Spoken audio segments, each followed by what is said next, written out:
The food of Lebanon is a rich blend of various cultures that have called the country home over hundreds of years. Influences from Turkey and France have added a variety of cooking styles and ingredients that have made Lebanese food one of the most popular cuisines of the Middle East. Join us as we explore the cultural flavours of Lebanon.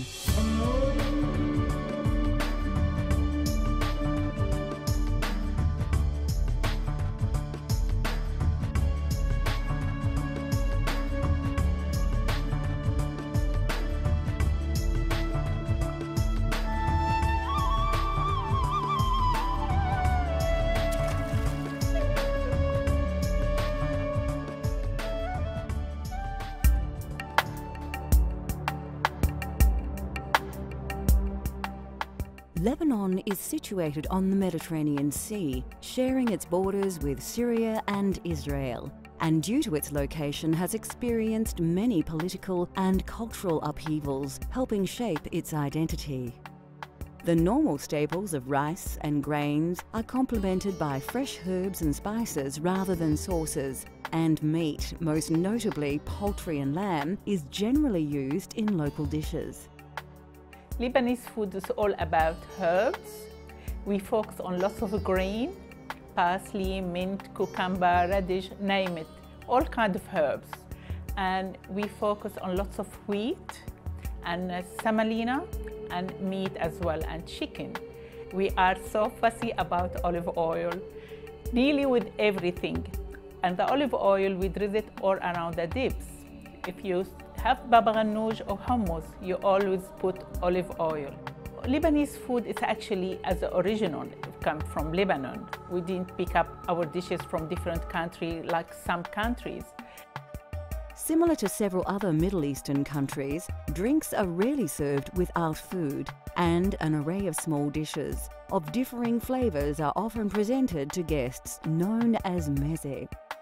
Of course, there are many regions of Lebanon, and each has its own style of local cuisine and common local ingredients, all of which help make up the cultural flavours of Lebanon.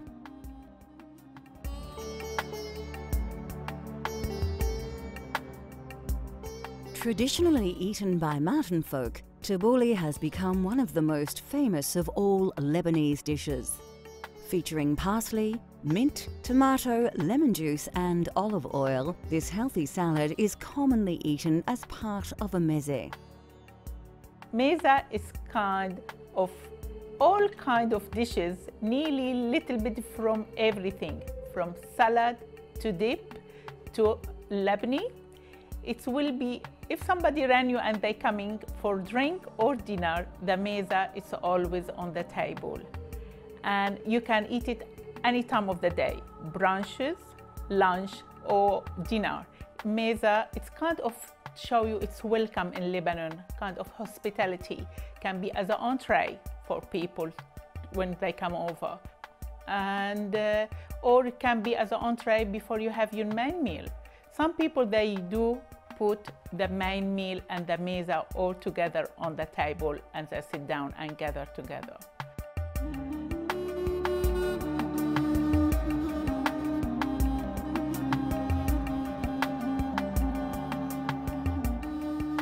Tabbouleh is a delicious Middle Eastern salad or appetizer that can be eaten on its own, in pita bread or as a side dish. The main ingredient is fresh parsley, and you'll need about 3 generous bunches. Another core ingredient is bulgur, which is a cereal made from several different wheat species and can be found in most natural food stores. You'll need around half a cup of mint leaves. These will infuse your salad with their fresh, aromatic and sweet flavour.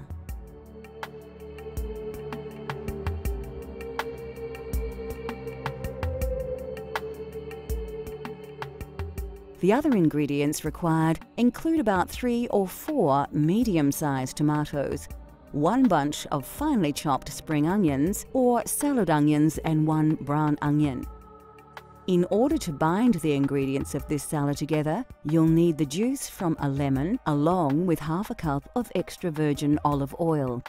Of course, ground black pepper and sea salt seasonings are added to taste. If you wish, you can use the leaves from an iceberg lettuce to serve.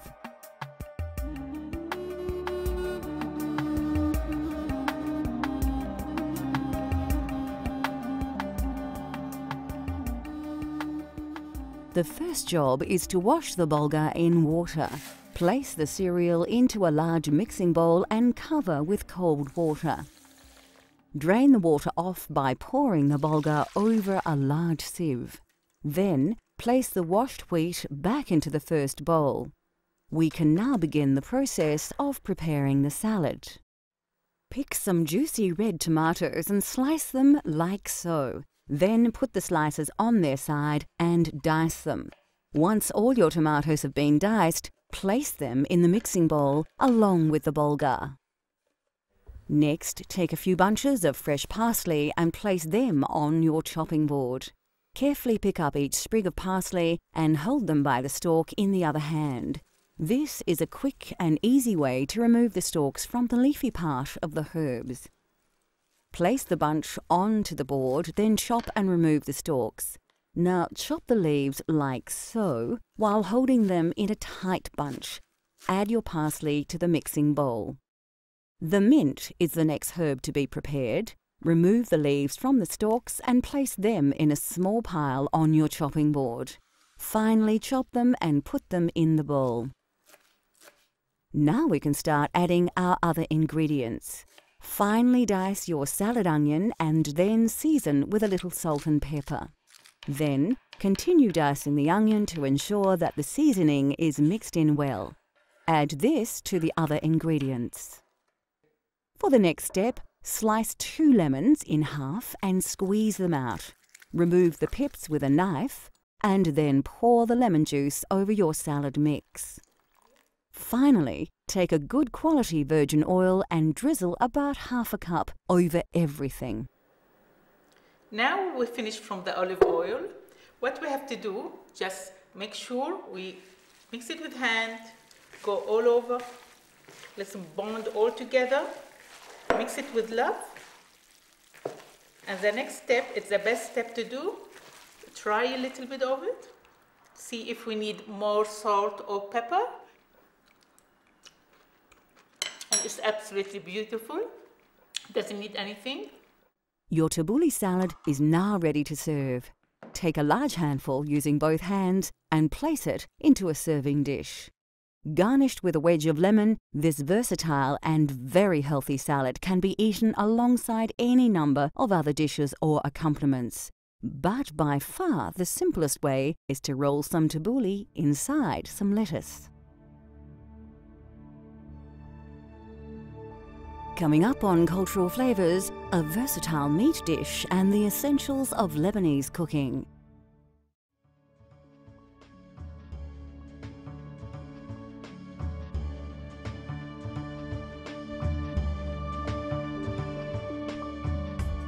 Lebanon boasts a wonderful variety of foods and flavours thanks to the local climate and ample water supply delivered from the mountains. Common across the region are chickpeas. Used in all manner of dishes, the most famous chickpea dish is hummus, a dip or spread made from mashed chickpeas, tahini, which is a sesame seed paste, with olive oil, lemon juice and salt. Food in Lebanon, we focus on lots of herbs, parsley, mint, and we do use lots of wheat and beans. And that's why we make lots of dips, hummus, baba ghanoush, and with the herbs we focus on the tabbouleh, lettuce, cucumber, radish, name it. And in Lebanon we don't have 3 main meals. We always have the meza. If people coming for drink or dinner, the meza is always on the table. The vegetables most often used in the region are a combination of indigenous and locally grown produce, and introduced foods from a long history of trade and upheaval. Eggplant, right across Central Asia and the Middle East, is a favourite in Lebanon, as is potatoes. Cucumbers, squash, onions, cauliflower and tomatoes all have a place in Lebanese cuisine. The flavours of Lebanese food are often subtle, with relatively light spicing and very little use of thick flavoured sauces. Typical flavours in the local cuisine are garlic, parsley, mint, thyme, turmeric, cinnamon, cloves, nutmeg, ginger and fenugreek. Cardamom is used very often in local dishes, and its distinct flavour can be discovered everywhere. Olives are a major part of Lebanese food culture. There are literally thousands of olive plantations throughout the country. Olives are eaten whole, but the oil is more common, and most households in Lebanon use olive oil like Western countries use butter. The great thing about the essential ingredients of Lebanese cooking is they are readily available nearly everywhere, and anyone can explore Lebanese cultural flavours no matter where you live.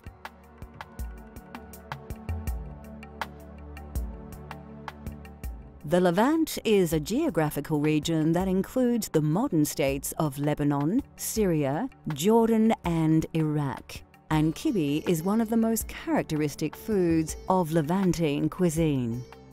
The secret of the good kibbeh, you will be using good meat.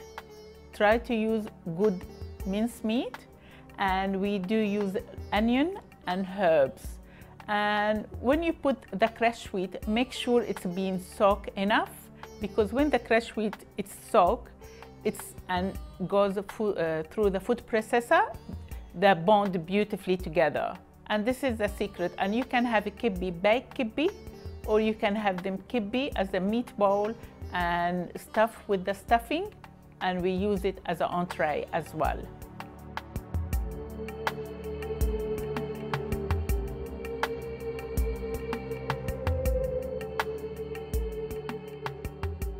To prepare this nourishing dish at home, you'll need a variety of very common ingredients. The meal can be cooked using either beef or lamb. We're using ground minced beef. The other core ingredient is bulgur, or cracked wheat. You'll also need about 1/4 cup of pine nuts, or, if you prefer, walnuts are a good alternative.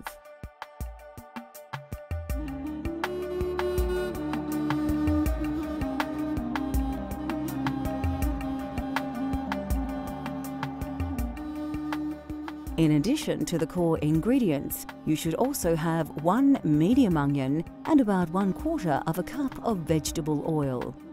The dish also calls for a selection of spices to give its distinctive flavour.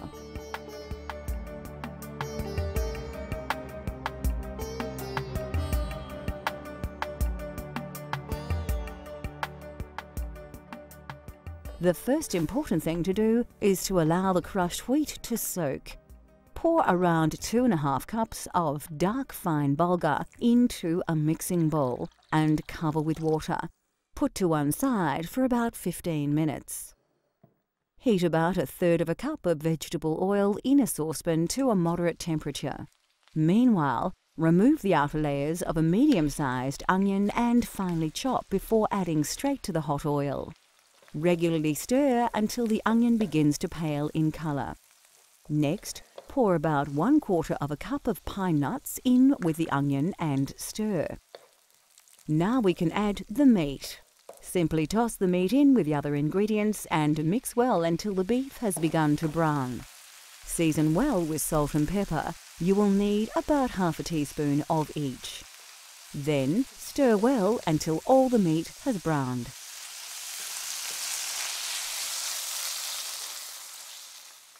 Before we begin with the stuffing, quickly drain off all the water from the cracked wheat. Take a large brown onion, remove its skin, and then dice into large chunks. Place these into a food processor and blend well.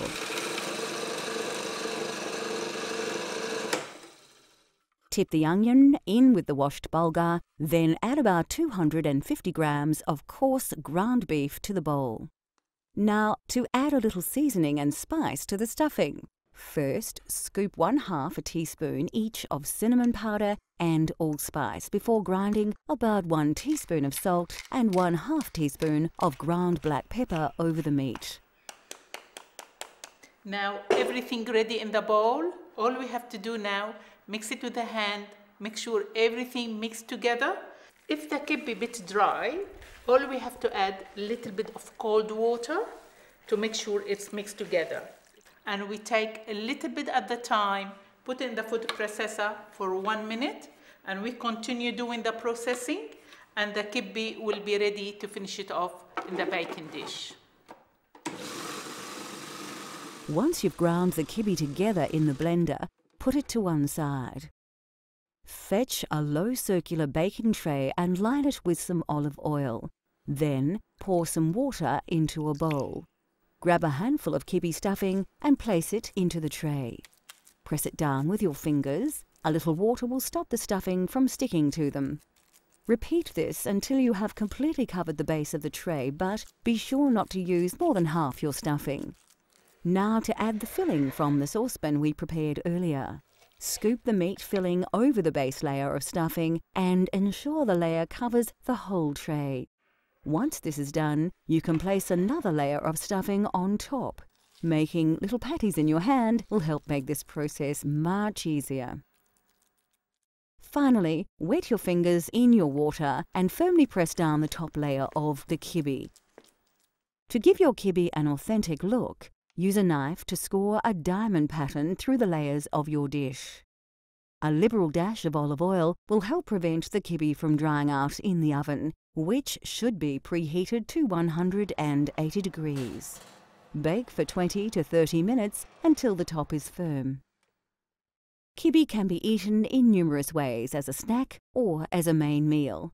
Hot or cold, this traditional meat dish is favoured throughout the Middle East. Next on Cultural Flavours, we discover how easy it is to bake the taste of Lebanon. Soufouf is a Lebanese cake-like dessert that is not too sweet and can be served with coffee, tea or milk.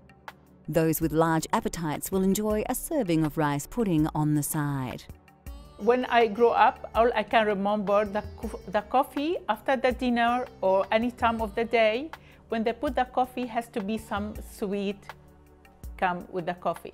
And sometimes they put baklava, or they can make semolina made with the turmeric. And we do use the turmeric because I believe turmeric it's very good for our health. We don't use it on our main dishes like different countries. We do use it for sweet, and thus we make the turmeric cake, and we call it soufouf. And it's very light cake. And most people, they like to offer it because it's easy to be made from home. You don't have to go to the shop. And that's all. When you go have coffee in Lebanon, it's always some dessert with it. Namura, semolina cake with yogurt, or soufouf.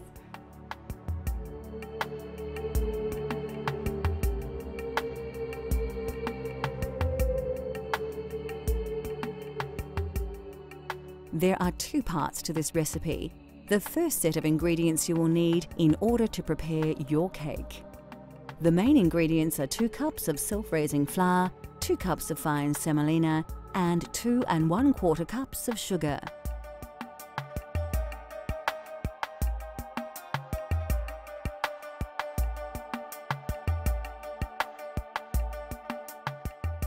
Sesame seeds are used as a topping. Tahini will be used to grease the baking tray. The last cake ingredients are milk and water.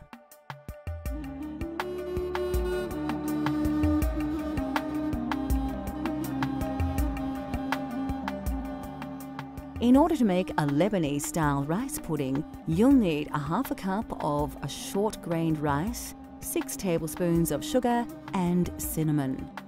You will need about 4 cups of milk, along with some rose water and orange blossom water.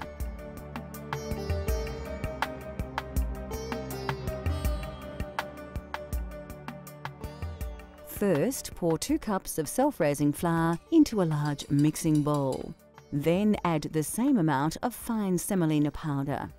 The next important ingredient is sugar, and this cake calls for about 2 1/4 cups. Don't forget to add a little baking powder. About 3 teaspoons will do. This will help the cake to rise. Next, add about 1 cup of vegetable oil. An unusual ingredient in this cake is turmeric, and we'll use about 2 tablespoons. This spice will give the cake its amazing color. Finally, pour 2 cups of milk over all the ingredients and, using a whisk, mix well. Keep stirring until all your mixture reaches this consistency. Now we need to grease a large rectangular baking tray. To give this cake an authentic Lebanese flavor, we're using a few tablespoons of tahini. Ensure that the base of the tray is completely covered and then drain away any excess. Pour the contents of the mixing bowl into the tray. Grab some sesame seeds and then liberally sprinkle them over the top of the cake mixture. Pop the cake into a preheated oven at 175 degrees for 30 to 40 minutes. Now we can begin to prepare our rice pudding. Pour half a cup of short grain rice into a large saucepan. Cover with water and give the rice a quick wash before draining off. Put the saucepan back on high heat and add about 1 1/2 cups of water. Cover the saucepan and allow to cook for roughly 20 minutes. It's now time to add some milk. About 4 cups will do. Add about 6 tablespoons of sugar and give the pudding a stir while it dissolves.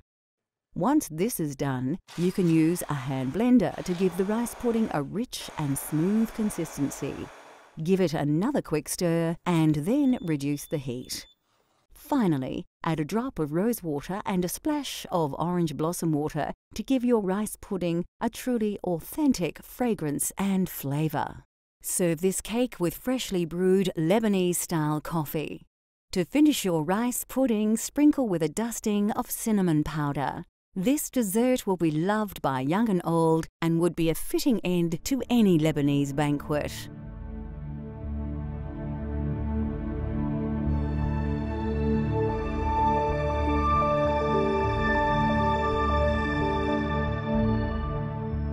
The food of Lebanon is appreciated all over the world. Classics like tabbouleh have become standard dishes in other countries and are now incorporated into the local cuisine. With so many flavors in the world waiting to be discovered, isn't it time you treated your friends and family to a little Lebanese hospitality? Cultural Flavours continues to explore the world through the diversity of food. From Sudan to Japan, Thailand to Nepal, let Cultural Flavours take you on a gastronomic journey so you can experience the tastes of the globe at home.